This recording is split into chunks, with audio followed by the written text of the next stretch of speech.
ஓம் ஸ்ரீராம், ஜெய் ஸ்ரீராம். இன்றைக்கி நம்ம வந்து ஒரு ஸ்டோரியை பார்க்க போகிறோம். என்ன ஸ்டோரி அப்படின்னா, மேகா அப்படின்ட்டு ஒருத்தர் பாபா கூடவே இருப்பார். அது உங்களுக்கு தெரியும் இல்லையா?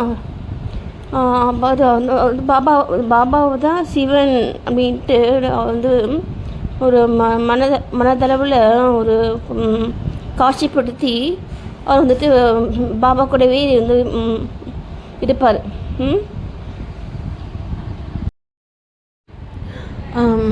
அவருடைய வந்து ஒரு கனவுலையோ அல்லது வந்து ஒரு காட்சியிலையோ பாபா வந்துட்டு இந்த திரிசூலம் வந்துட்டு வந்து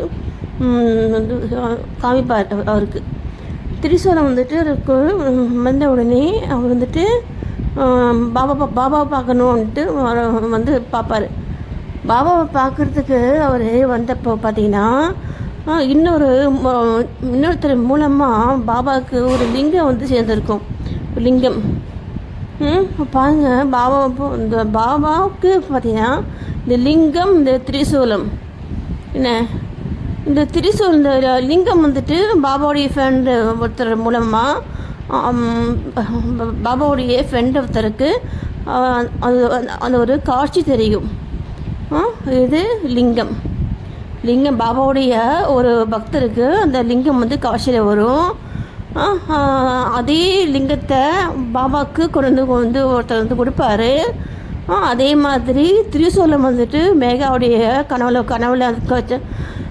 இல்லை, அதுக்கு ஒரு காட்சியில் வந்துட்டு இப்போ நீ போய்ட்டு திரிசூலம் வந்து வர அப்படின்னு பாபா வந்துட்டு சொல்லுவார் அவருக்கு. இப்போலாம் பார்த்தீங்கன்னா வெவ்வேறு இடங்கள் இல்லைங்களா, வெவ்வேறு இடங்கள், இது எல்லாமே வெவ்வேறு மனிதர்கள் இவங்களால் எல்லாமே இல்லையா. ஆனால் எப்படி வந்து ஒரு தொடர்பு படுத்தி வந்து வருது இல்லைங்களா.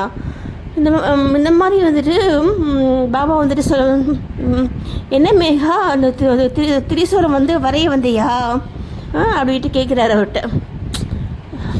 புரியுதுங்களா? வந்து உடனே வந்துட்டு ஆச்சரியப்பட்டுட்டு வந்து அந்த திரிசூலம் வந்துட்டு வரைவார். அப்புறம் பார்த்தீங்கன்னா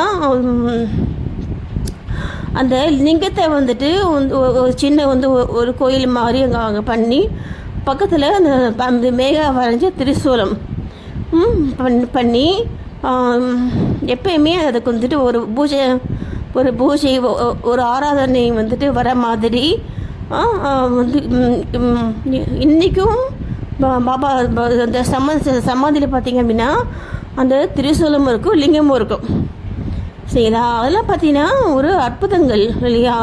அப்போது அந்த பக்தர்களுக்கு வந்துட்டு அவங்க என்ன நினைக்கிறாங்களோ அதை தான் வந்துட்டு பாபா வந்துட்டு முக்கியத்துவம் கொடுத்து செய்ய வைக்கிறாரு. செய்ய வச்சு அவங்கள வந்துட்டு ஒரு சந்தோஷமாக வந்து வந்து தன்னுடைய பக்தர்கள் வந்துட்டு சந்தோஷமாக இருக்கணும் அப்படின்ட்டு மாதிரி அவருடைய அந்த செயல்பாடு வந்துட்டு இருந்திருக்கு இல்லையா. ஓம் ஸ்ரீராம், ஜெய் ஸ்ரீராம்.